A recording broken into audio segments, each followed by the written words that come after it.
This year marks the 50th anniversary of the death of Martin Luther King Jr. That event has special local significance because of King's work and study in Boston, but also because of a concert the night after his death by James Brown. Our guest plans to commemorate that with a performance later this month, channeling the James Brown legacy and some of the local flavor. We'd like to welcome the man known as the young James Brown, Tony Wilson. How you doing? Thank you for coming on our show here, Tony. I'm so happy to be here. Talk about your introduction to James Brown growing up in Chicago.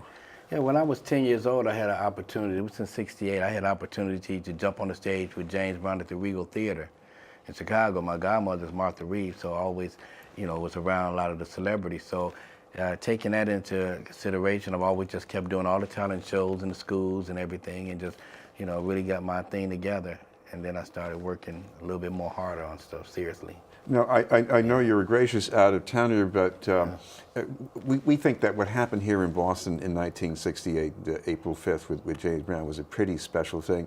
But what about you? Did you hear about this when you were growing up in Chicago? Yeah, I knew about it because a lot of cities were burning down. I didn't know why they were burning, why people were rioting.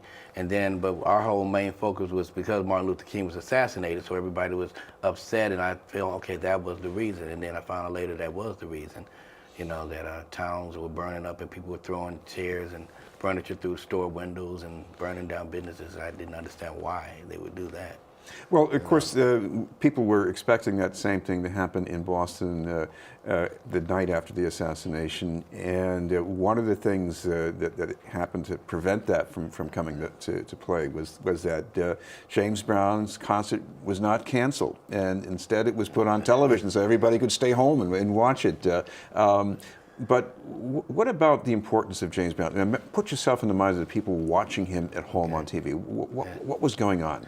Well, it was mesmerizing for one, because they never seen someone with that much energy move across that stage and demand an audience and receive the respect from the audience, and actually as an entertainer to even be talking to the audience. We don't, you're supposed to sing and dance. We don't talk and go on, but he had that charisma about himself to bring out a message in his music. All of his lyrics have a really good distinctive message in it.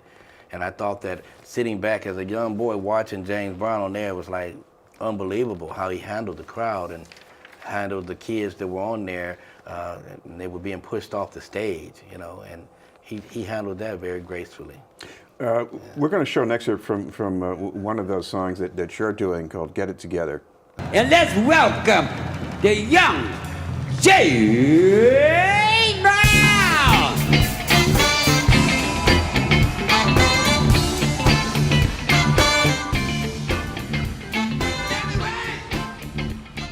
Tony, what about this song, Tony? Why do you like this one so much? Get it together? Well, because it says exactly that. Get it together. Whatever you're lacking on, whatever you backpedaling on, get it together, get your thing right. James Brown said in a lot of his songs, don't tell me how to do my thing when you can't do your own. Get it together, do it one time, make it right. So whatever your holdback is, get it together. Go to school, get an education, do whatever it is you got to do to get on the one. When we hear this music now, we think of this almost as mainstream because, James Brown, he leads to Michael Jackson, he leads to hip hop. Right. But go back to 1968 because, even, a DJ on WILD in Boston in the black community was saying, there's some people in the community that are still not comfortable with this music yet. Right. Well, because the message in the music they're not comfortable with. I mean, say it loud, I'm black and I'm proud. It wasn't to divide. It was to let black people and African American people know to be proud, stand up and be who you are. This is who you are. You're a black American, and be proud of that. Say it loud. Be boastful in a good way that you are proud of who you are. And that's what's really important, even today. And that was part of James Brown's appeal at the concert in Boston when some young people jumped up on the stage. The police started to broom them away, and he said, wait a minute, we can take care of this. Right. And he did that in such a way that's so historical, and that's why I want Boston to embrace this anniversary, because what he did was, not only did he tell the police to step back, he also got on the kids too. He said, wait a minute, I asked the police to step back because I thought that I could receive some respect. And then he said, are we together or we ain't? which is exactly how he said it, and they understood that, and I think it was wonderful after that. Now, I know it's hard to totally reenact 1968, but tell us what you got planned for this concert coming up. We have all James Brown's hits. You know, we got Harvey Robins musical group that's going to be out there. Some musicians here from Boston, born and raised. They're from Berkeley College, and we're getting ready to recreate not only that, but we're going to do it in a way where everybody knows all of the songs. They know the songs. I Feel Good. Papa's Got a Brand New Bad Sex Machine.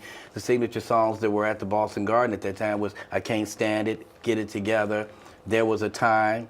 You know, with those are all songs that are relevant today.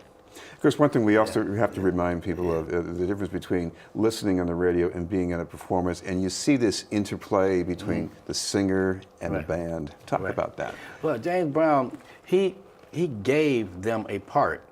You understand, musically. So if he gave them, like Goodfoot, the first guitar is dun dun dun dun dun dun dun. So he gave them that part, so he knows very well if that part is not being played. That's why we turn around, he find them. He'd look at their shoes and see they're not shined. He'll look and see they're looking at one of the girls, and he knew that. And he'd turn around and he'd just start finding you, because he wanted you to be respectful, and he wanted their band to be militant, and that's how he treated them. So people won't miss it. We should make sure we know the time and place of this concert. Yeah, this concert is going to be at 8:00 p.m. It's going to be at the Regent Theatre in Arlington, Massachusetts. And if people want some tickets, anything that they should look for to chase those down? Yes, they can go to the website, www.regenttheatre.com, or they can call a number right here. It's 781-646-4849. Thank you very much for being with us. 50th anniversary. That was Tony Wilson, the young James Brown. In a moment, new efforts to help survivors and advance treatment of brain aneurysms.